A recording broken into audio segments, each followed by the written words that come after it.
Hello everyone, welcome to my channel. तो sample question paper 2023 में हमने section A and B that is reading and writing section already discuss किया था. Section C children literature मैं काफ़ी time से upload करना चाह रही थी but I was not able to, but आप लोग ने रिक्वेस्ट किया so I am talking about this now. With a little more time to go for your board examination, I'm sure this will be of some help to you. But again, it's a request, children, please subscribe to my channel and share it with anyone who needs it. Alright?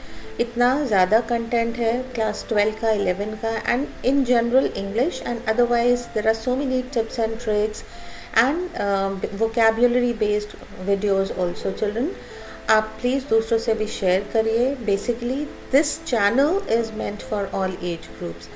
Alright, बहुत मेहनत से videos बनते हैं but it's very heart breaking कि आप लोग specially 75 to 80% of you are not even subscribing while you watching the videos.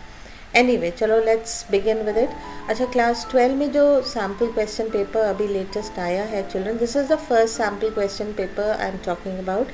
Second sample question paper भी CBSE ने रिलीज़ कर लिया. वो आपने मेरे वीडियो में सीबीएसई अपडेट देखा होगा, तो अगर नहीं देखा तो वो छोटा सा 2-3 मिनट का वीडियो है, उसे देख लीजिए. उसमें डिस्क्रिप्शन बॉक्स में वेबसाइट की लिंक मिलेगी जहाँ पे सेकंड सैम्पल पेपर्स रिलीज़ किए गए हैं एंड आप वहाँ से डाउनलोड कर सकते हैं. Alright, according to the latest format for class 12 here, children, we see that section A is for 20 marks, section B for 20 marks. Literature का सबसे ज़्यादा weightage है 40 marks, that is 50%. Alright, 40 on 80, 50% literature है. And इसमें prose and poetry, flamingo, vistas दोनों included हैं. But आप देखोगे कि flamingo को obviously that is the main reader, तो उसको ज़्यादा weightage दिया गया है. क्वेश्चन 4 to 8 हैं इसमें. क्वेश्चन 4 देख लेते हैं चिल्ड्रन. RTCs हैं इसमें सारी. First RTC reference to the context is from flamingo poetry. This is 1 into 6, that means कि 6 पार्ट्स होंगे आपके इस रेफरेंस टू कॉन्टेक्स्ट में. This reference is taken from a road side stand. Questions देख लेते हैं हम. Variety of questions. What is the tone of the poet in the above lines? Alright, he is talking about this particular stanza wherein he is actually pulling upon the ruling party, और कैसे ruling party government या social service agencies क्या करती हैं, लोगों को deprive करती हैं उनके rights से, one thing, and secondly false promises करती हैं. तो यहाँ पे उसकी tone क्या है? He is being sarcastic. Alright, and यहाँ आप देखोगे हियर ऑप्शंस गिवन है, ओनली 1 है या सेकेंड एंड थर्ड है या फर्स्ट, फोर्थ एंड फिफ्थ है. And because he is only being sarcastic, so we settle down for the part, that is the third one, only 3. Alright, अब यहाँ पे देखिए next question. Identify the phrase from the extract that suggests the following. Phrase is a group of words. So कौन सा ऐसा phrase है जो ये suggest कर रहा है that no one bothers to take their consent. Consent means permission before pushing the promise of a better life their way. This is about how the ruling party makes promises to the masses but never fulfills them. Alright, so कौन सी ऐसी phrase से हमें पता चल रहा है? This phrase, enforcing benefits. Let's look at the third part here. What quality of the villagers can be inferred through these lines? When we talk about quality, we talk about character traits. And always remember children, मैं बार बार ये repeat करती हूँ कि जब भी हम literature करते हैं उसमें 3-4 चीज़ें बहुत important होती हैं. Character sketch, theme, justification of title, incidents related to the text. Plus आपका क्या ओपिनियन है, आपको सारी चीज़ें इन्फर करनी आनी चाहिए. तो यहाँ पे क्या कैरेक्टर ट्रेट है? These people are gullible. Alright, meaning बहुत ईजिली वो ट्रस्ट कर लेते हैं and they are also prone to breached of their trust. Alright, next देखते हैं. Complete the following analogy correctly. Do not repeat from used example. अच्छा, analogy क्या होता है? You can see here comparison between two things that shows a way in which they are similar. For instance, greedy good doors यहाँ पे किसका example है? Alliteration का example है.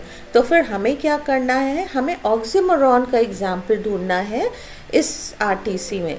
Alright, so we understand that beneficent beast of prey, ये एक example है which actually justifies oxymoron. Okay, let's move on to the next part. Fifth part देख लेते हैं. See the variety of question children. कितने type के question हैं, different kinds. अच्छा, ये असर्शन एंड रीजनिंग इन्फरेंस वाला क्वेश्चन है, जैसे हमारे लास्ट ईयर भी थे. On the basis of the extract, choose the correct option with reference to 1 and 2 given below. First statement क्या है यहाँ पे? City dwellers make promises for the betterment of the villagers. Second one, the city dwellers have ulterior motives. Alright, so here you can see these four options given. First is true but second is false. 2 is true but first is false. 2 is the reason for 1. Both 1 and 2 cannot be inferred from the extract. So the correct answer is 2 is the reason for 1, C part. Let's see how is 2 the reason for first. The city dwellers have ulterior motives. How can we say this? The city dweller, first वाला देखते हैं. City dwellers make promises for the betterment of the villagers. तो second इसलिए होता है, उनके ulterior motives इसलिए होते हैं क्योंकि उन्होंने villagers को promise किया हुआ है that we'll give you a better life, but it doesn't happen. Okay, 6 part देख लेते हैं इसका. It's a blank, it's a fill up. Fill in the blank with an appropriate word with reference to the extract. Calculated to suit them out of their wits. What does it imply? Basically, the question says them किसे imply कर रहा है? So, it means that they are being manipulated, they are being fooled. You can even use the term duped. So, only one word is to be written here. देखिए question में क्या लिखा है? An appropriate word. अगर word है तो हमें word ही लिखना है, phrase नहीं लिखना है. Let's look at the second reference given here. Choice होगी आपके question number 4. First RTC में choice होगी. First वाला road side stand से था, second वाला a thing of beauty में से है. तो यहाँ पे भी RTC given है. Again flamingo poetry. Okay, इसके questions देख लेते हैं. Choose the option that displays the same poetic device as used in the first line of the extract. Children, you have to understand that poetic devices are extremely important. जिस तरह का question paper आ रहा है, आपसे बहुत सारे poetic devices, literary figures पूछे जा सकते हैं. Okay, चाहे वो prose में से हो, चाहे वो poetry में से हो. ओके, तो यहाँ पे हमें क्या करना है? हमें ये समझना है कि कौन सी पोइटिक डिवाइस यूज्ड है जो आपके एक्सट्रैक्ट के फर्स्ट लाइन में, वही पोइटिक डिवाइस इन वाले सेंटेंसेस में हमें ढूंढना है कि और किस में सेम पोइटिक डिवाइस यूज्ड है. ऑलराइट, यहाँ देखते हैं first line, a thing of beauty is a joy for ever. Okay, now if we look at the correct answer, it says life is a roller coaster ride. All right, so let's look at the second one. Okay, before we move on children, I would like to remind you that मेरे channel पे भी एक video है related to poetic devices, specially pertaining to the kind of syllabus and curriculum school children have. तो वो school से related है, सो आप उसको देखिए, बहुत हेल्पफुल होगा वो, एंड काफ़ी पॉपुलर हो रहा है वो वीडियो भी, काफ़ी लोग उसको पसंद कर रहे हैं. Go ahead, learn from it children. देखते हैं what does the phrase about a quite indicate. Quite word से ही हमें पता चल रहा है it stands for serenity, that is peacefulness. Okay, next one, the benefits of a thing of beauty for humans include. क्या include करता है? 3 चीज़ें, healthy mind, calm mind, hope to carry on. So the correct option is option B, first, second and fifth. Now look at this part. ये भी objective type है, MCQ नहीं है, objective है fourth part. Answer in one word. When the poet says that a thing of beauty will never pass into nothingness, he means that it is immortal, everlasting, eternal, undying, चारों में से कोई भी एक word आप use कर सकते हो। अब फिर से हम देखते हैं ये वाले एक्सट्रैक्ट में भी there is this question based entirely on assertion and reasoning, ठीक है, inference basically. So let's see what it is about. Choose the correct option with reference to the two statements given below. We are surrounded by beautiful things. Alright. Beautiful things provide us joy. So, let's see option A. One can be inferred from the extract but two cannot. Two can be inferred from the extract but one cannot. Both 1 and 2 can be inferred from the extract. 2 is the reason for 1 and can be inferred from the extract. So, यहाँ पे B is the correct option. Two can be inferred. Beautiful things provide us joy, but one cannot. We are surrounded by beautiful things. यहाँ पे ना एक बहुत ज़रूरी चीज़ आपको समझनी है चिल्ड्रन. आप बोलोगे ये भी तो करेक्ट है ना, according to the poetry, but according to the poetry first वाला आपको इन्फर करना ही नहीं है. आपको देखो क्वेश्चन क्या बोल रहा है, on the basis of the extract. Extract में कहीं पे भी ये बात नहीं हो रही है, ये चीज़ रिफ्लेक्ट नहीं हो रही है that we are surrounded by beautiful things. ये देखिए, a thing of beauty is a joy forever, it's loveliness increases, it will never pass into nothingness but will keep. देखो, nowhere in this extract it shows that we are surrounded by beautiful things. So बिल्कुल भी इस चीज़ में आपको confuse नहीं होना है, question बहुत केयरफुली रीड करना है so that you don't go wrong about it. Alright, let's look at this part now, sixth part. Which of the following is an apt title for the extract? Again, extract word is emphasized upon, not about the poetry, it's about the extract. Full to the brim with joy, beauty galore, live life king size, hope floats. Okay, so it's all about hope. Next extract देखते हैं children. Question 4 का second extract है ये, इसमें भी choice आएगी आपकी. This is from Vistas. इसके 4 पार्ट्स हैं. Okay, 1 into 4. फ्लेमिंगो प्रोज और पोइट्री में दोनों में 6 पार्ट्स ईच हैं, बट विस्टाज में 4 पार्ट्स ईच हैं बिकॉज वेटेज फ्लेमिंगो का ज़्यादा होता है. Alright, so this is an extract from the play on the face of it. Derry and mister Lamb का डायलॉग है. ओके, क्वेश्चन देखते हैं. List the playwright's purpose of using Ellipsis in this extract. देखो कहाँ कहाँ पे एलिप्सिस यूज है. यस, बट, हम, but, I like it here, I liked it when I looked over the wall. Alright, तो ये वाले जो एलिप्सिस हैं ये क्या शो कर रहे हैं? To indicate to the character to pause for thought, to act, showing, gathering of thoughts. Alright, आपको समझना है sometimes you know when we are also communicating, हम लोग सोचने के लिए कुछ पॉज करते हैं ना, फ्रैक्शन ऑफ अ सेकेंड के लिए हम रुकते हैं, तो वहाँ उस पॉज को ऐसे दिखाया है प्ले राइट ने. Alright, so this is something very interesting, but you have to remember it. So for that you have to be very thorough with the prose and the poetry. Poetry prose बहुत अच्छे से आपको करके जाना है. बहुत सारा कंटेंट है मेरे चैनल पे चिल्ड्रन, आप उन्हें देख सकते हैं. और जब आप अगर एक भी वीडियो देखोगे आपको समझ में आएगा क्या क्वालिटी है एंड कितना अच्छा कंटेंट है, एंड आपको उससे बहुत फ़ायदा होगा.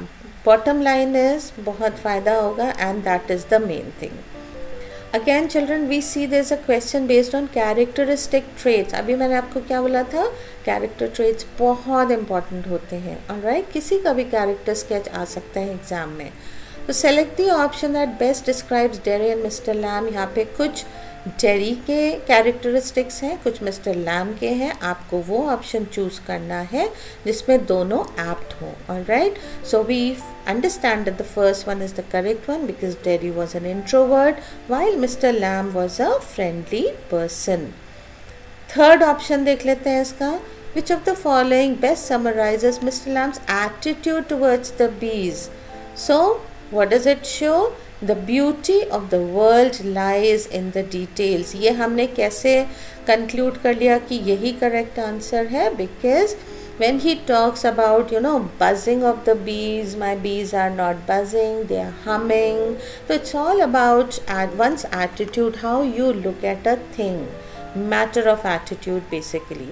फोर्थ पार्ट देखते हैं इसका. Dairy says I came here because I liked it. What was the one significant thing Derry might have liked about the place as per the extract? So what is it about? It's about avoiding people away from prying eyes because he had a burnt face. So वो नहीं चाहता था कि लोग उसे notice करें. He was so self-conscious. Let's look at the second extract जो और में given है यहाँ पे. Fourth question का second का next part. Okay. ये this is from Journey to the End of the Earth. Okay, let's look at the questions here. पहला ही fill up है, complete the sentence है, MCQ नहीं है.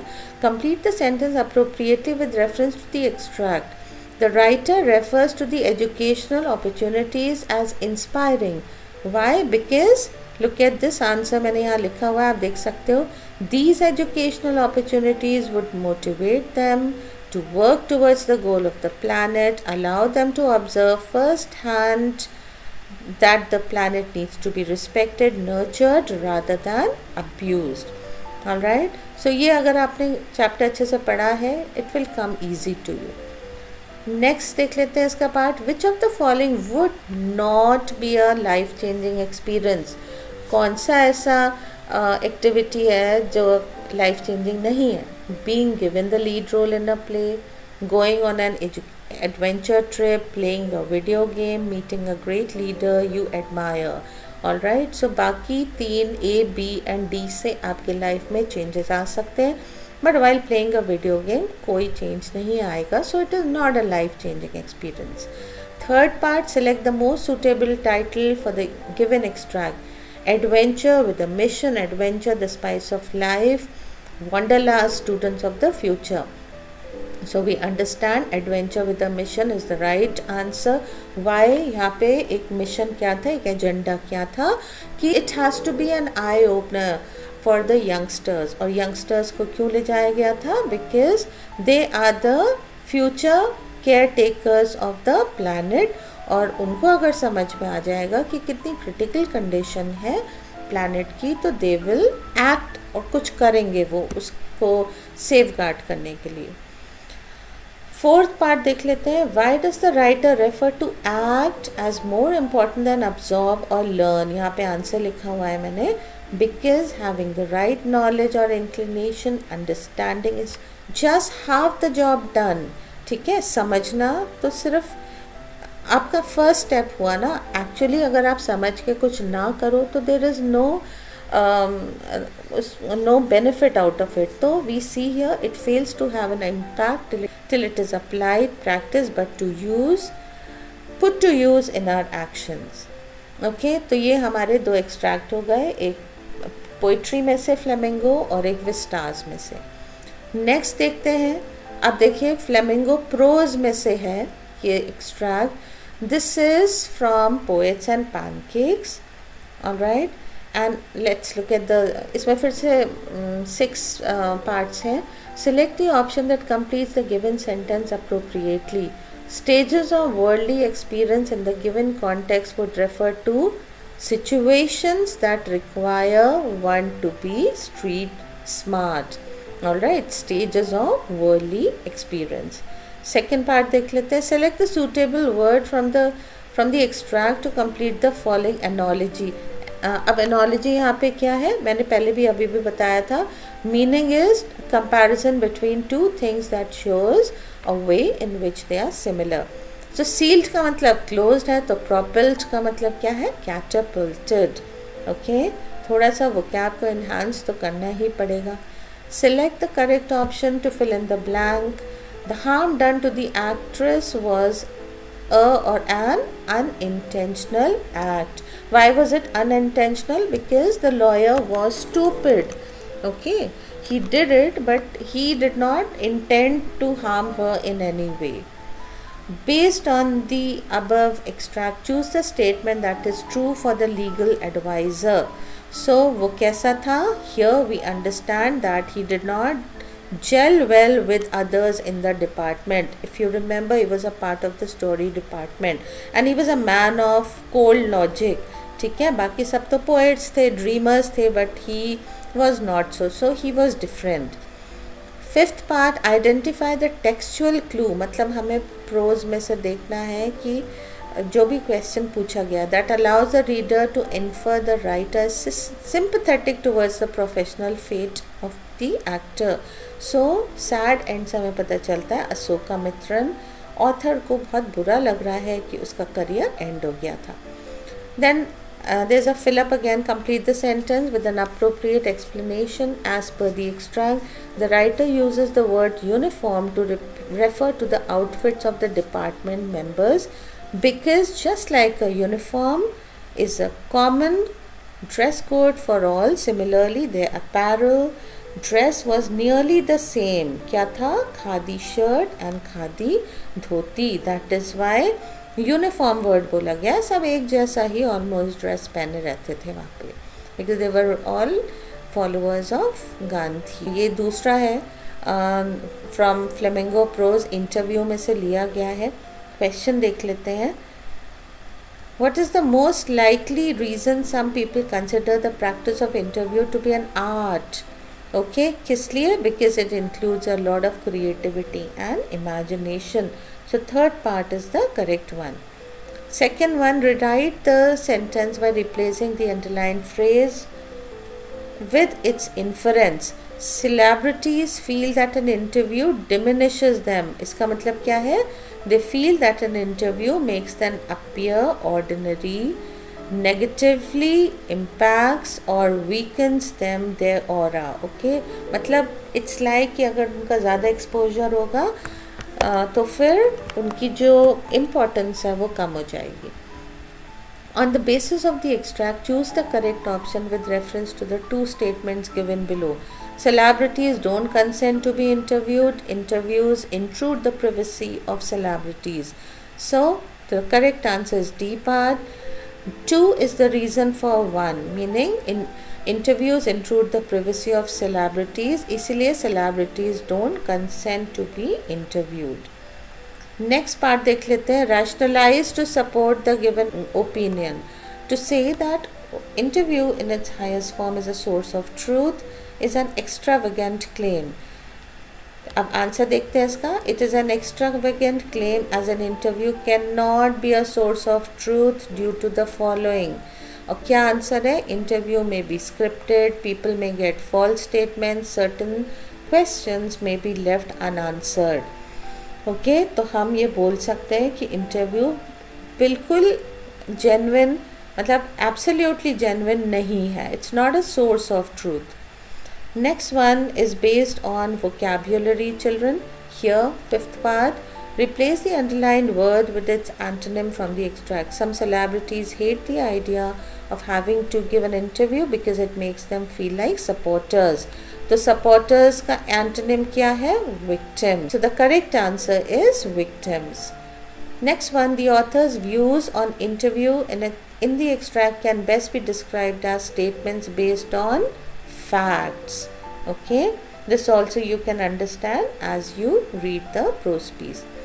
उसके बाद हम क्वेश्चन नंबर 5 पे आते हैं चिल्ड्रन। क्वेश्चन नंबर 4 आपने देखा, हमारा आरटीसी बेस था। वो एक फ्लेमिंगो प्रोज में से 6 मार्क आपका आया है, 1 into 6 आरटीसी। सेकेंड आप देखोगे question based on prose from Vistas, 1 into 4 parts है उसमें। और फिर फ्लेमिंगो प्रोज में से दोबारा से एक 1 into 6 वाला क्वेश्चन है। उसके बाद हम शॉर्ट आंसर टाइप क्वेश्चन में आ जाते हैं।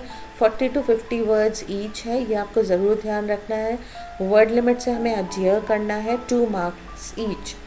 फर्स्ट क्वेश्चन देखते हैं। You realise the true value of a thing only on losing it. Comment on the statement in the light of the story the last lesson. Okay, so 4 to 5 lines में आपको अपना answer यहाँ पे wind up करना है। All right, so this shows human psychology. This is in context to not only the language French but also एक reference था, if you remember, when France was about to lose his books, तब वो क्या बोल रहा है? My books were like my old friends. Okay, next one देखते हैं। State the common issue faced by most of the aged in the current times with reference to the poem by Mother at 66. So common issue क्या है, बहुत सारी चीज़ें इसमें आप बोल सकते हो, बट हमेशा ध्यान रखो लिटरेचर में अगर ऐसा भी कोई क्वेश्चन आ रहा है जो ओपिनियन बेस्ड है तो उसमें हमें अपना ओपिनियन कम, हाँ एक लाइन में एक सेंटेंस में अपना ओपिनियन आपको देना पड़ेगा, बट आपको सपोर्ट करने के लिए जितने भी रेफरेंसेस हैं वो प्रोज या पोइट्री में से लेने पड़ेंगे, ठीक है। So this can be about loneliness, common issue of loneliness, common issue of not being taken care of, okay. Then third one, what do we come to know about the author of Lost Spring, Anees Jung, through her interactions with Sahib and Mukesh?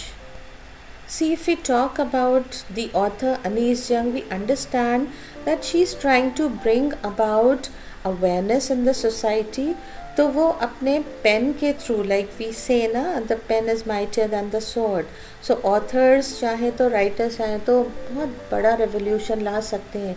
तो अनीस जंग is very sympathetic towards these children, और वो चाहती है कि इन लोगों के लिए कुछ करे। So we understand that you know although she finds herself to be incapable of helping these children or these downtrodden people, but वो अपनी तरफ से पूरी कोशिश कर रही है। So we understand that she is not only sensitive towards the needs of the poor, but also very observant. Next one, give 2 reasons why, according to Pablo Neruda, is keeping quiet essential to attaining a better, more peaceful world. किस लिए? Because only when we are quiet do we get a chance to introspect and retrospect and then understand what has exactly gone wrong where. Fifth one, if the Christmas spirit is about selflessness, forgiveness and becoming better versions of ourselves, amongst other things, Edla Wilmanson is the epitome of this spirit. So यहाँ पे आप देखोगे कि basically it's Edla Wilmanson's character sketch again that has been highlighted. See, characteristics है उसकी. So here what we have to talk about is justify with 2 points of evidence from the rat trap. So how can you say that Edla was selfless, forgiving, and you know, how was she an inspiration for the readers and also for the protagonist? So we can say that despite knowing the truth about the peddler, उसने उसको अपने घर में रहने दिया, उसको she was very hospitable, she was understanding, उसने अपना she reposed her trust in him, खाने को दिया, उसने gift दिया, and she even extended the invitation for next Christmas Eve to the peddler. Okay, let's see the next question. Last question है ये, question number 5 का. How can we say that marriage was a compromise for Aunt Jennifer? Support your response with 2 justifications. इसके लिए बहुत सारे references हैं children. We understand that you know the wedding band, that is institution of marriage, has been taken as a burden on Aunt Jennifer. That's one thing. And the patriarchal society is so oppressive and she's so oppressed that she doesn't have a say in anything. And इसके अलावा भी बहुत सारे references हमको यहाँ पे देखने को मिलते हैं. Alright. Now let's look at the questions given here from Vistas children. Question number 6 है short answer type questions है, 40-50 words each. इसमें से आपको कोई भी 2 करने हैं 3 में से. Let's look at them. It's easy to judge others and give advice, but much more difficult to apply it to ourselves. Elaborate with reference to Sam's character. देखा आपने, बोला ना मैंने कि character sketches बहुत ज़्यादा important होते हैं, तो इसमें आपको Sam का character लिखना है. And make sure that you write it with reference to the text. अपनी तरफ से नहीं लिखना है कुछ भी literature में. Unless and until as, but वो भी मैंने आपको बताया ओपिनियन बेस्ड भी होगा. एक आध सेंटेंस में आप अपना ओपिनियन, अपना व्यू एक्सप्रेस करें, बाकी सब with reference to the context ही होगा. Second one, comment on any one aspect of the writing style of the author. कल्कि ऑथर्स से रिलेटेड भी देखिए क्वेश्चंस आने लगे हैं. अभी तक तो हमें बस उनका नेम पता होना चाहिए था. तो राइटिंग स्टाइल बेसिकली जैसे आप प्रोज पढ़ते हो तो आपको पता चल जाता है. सो this is full of humour, satire है, आयरनी है. तो कल्कि ने काफ़ी इंटरेस्टिंग वे में पोर्ट्रे किया है एक बहुत important issue. Third one, how do we know that Dr. Sadao was conscientious as well as loyal? Okay, इसके भी बहुत सारे references हैं कि he took humanity as a major virtue, much more than that of patriotism, and how he took care of the POW, keeping in mind that he was a human being first and then an enemy later. उसके बाद देखते हैं children question number 7. This is about flamingo. ठीक है, flamingo में से है last question extrapolation का. इसके बाद हम एक विस्टार्स में से भी देखेंगे. 120 to 150 वर्ड्स वर्ड लिमिट है. मतलब आपको जो बोर्ड एग्जामिनेशन बुकलेट होती है उसके एटलीस्ट 2 साइड्स फिल करनी चाहिए. ऑलराइट, 5 मार्कर है. Now look at this. This is a speech basically children. So to say speech debate हमारे सिलेबस में नहीं है, लेकिन आपको डायरी एंट्री, स्पीच, डिबेट इन सब के फॉर्मेट्स आने चाहिए. एंड आपने प्रीवियस क्लासेस में इनको किया हुआ है, so you should know how to go about it. अब यहाँ पे देखो, deep water and Indigo 2 prose pieces को क्लब किया गया है. Bring out the importance of overcoming fear in order to be able to lead our life successfully. So you have to imagine yourself to be a motivational speaker, and you have to write this address in 120 to 150 words, elaborating on occurrences from the two texts to inspire your audience. So कैसे Mahatma Gandhi did not give up, और कैसे he refused to take bail, and कैसे thousands of peasants came to his rescue. They emerged self-reliant by the end of the Champaran issue, plus how William Douglas, overcame his fear, which had turned out to be a terror to an extreme, and so much so that he started considering it as a handicap. ठीक है, तो कैसे उन लोगों ने overcome किया, क्या trades हमें पता चलती हैं, all this have to be spoken here. So it basically has to be a motivational speak. दिया भी हुआ है कि आपको कैसे बिगिन करना है. फिर हम देखते हैं सेकेंड वाला question. Children, this is something very interesting. आप ये देख रहे हो, उसमें क्या है, ये कॉन्वर्सेशन है, इट्स अ डायलॉग. किसके बीच में डायलॉग है? Sophie's mother and aunt Jennifer. Alright, what are they saying? यहाँ पे एक्सट्रैक्ट दिया हुआ है कि सोफ़ी कैसे बहुत फ्रस्ट्रेटेड थी जब उसने अपनी मम्मा को देखा, because she was staring at the bitter reality that she belonged to a poverty stricken family, lower middle class जिसे बोल सकते हैं. एंड गोइंग प्लेसेस में यहाँ देखोगे जो एक्सट्रैक्ट गिवन है, it's about how aunt Jennifer was oppressed in the institution of marriage. तो ये दोनों बात करें. यहाँ पे क्यू गिवन है, you may begin the conversation like this. Sophie's mother, your embroidery so beautiful, do you love tigers. Alright, तो ये कॉन्वर्सेशन बेसिकली आपको जो भी बात करनी है, फर्स्ट ऑफ ऑल थीम से रिलेट करना है. जो मेन पॉइंट्स हैं, जो मैसेज कन्वेड है, वो हाईलाइट करना है आपको इस डायलॉग में. प्लस हमेशा याद रखिए, जब भी आप कोई आंसर लिखते हो, चाहे लिटरेचर हो चाहे राइटिंग स्किल हो, उसका जो कंक्लूजन होता है वो हमेशा पॉजिटिव होना चाहिए. Okay, it should show hope, there should be positivity when you are writing your answers.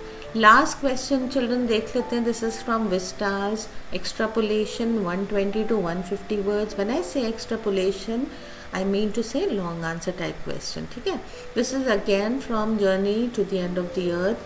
This is something similar to diary entry. Here the question says, imagine yourself to be Tishani and express these thoughts.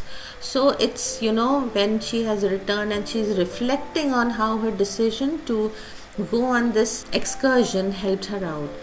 So यहाँ पे भी cue given है. You may begin like this. I can't thank my stars enough for having cashed in on the opportunity of, and then you have to go on. और जो इसमें जो आपको content लिखना है, that should be related to what you have read in the chapter. Okay, major issues के बारे में जो बात हुई है. लास्ट क्वेश्चन देख लेते हैं. बोथ बामा एंड जितकला सा experience the harsh reality of discrimination in their childhood. Instead of letting it pull them down, they both found a way to overcome it.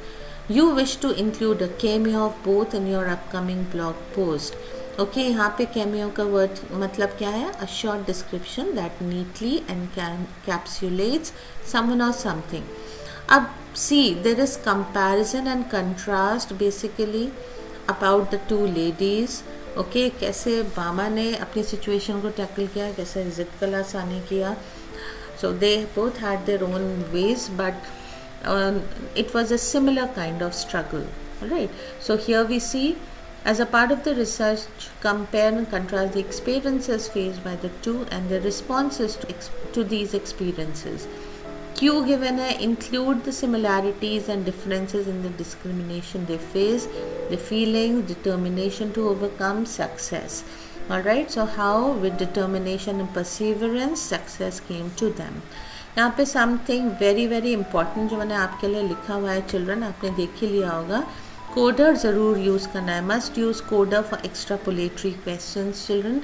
मैंने एक वीडियो बनाया था, एक magical trick how to write long answer type, speech, debate, that was about coder only. तो बहुत बहुत important है ये, बहुत बढ़िया स्ट्रैटेजी है. अगर आपने इस पर मास्टर इसको कर लिया then things will go very easy with you. Initially आपको लगेगा कि नहीं इसमें तो टाइम वेस्ट हो रहा है, but eventually you will realise कि आपका वर्क बहुत अच्छे से ऑर्गेनाइज हो गया है and that this is a tool for you to strategize how to make your work presentable in a very organized manner and also to save time in the longer run. Alright children, so that's all for today. Section A, section B मैंने part 1 और part 2 videos बनाए हैं, उसमें आप checkout कर सकते हैं. I will give the links in the description box also. And बहुत कंटेंट है, बहुत सारी prose and poetry writing skills हैं. Please go ahead, check them out children and share. Again, I request you to subscribe to my channel and share the videos with whoever needs them. Thank you children. Take care. God bless you. All the best.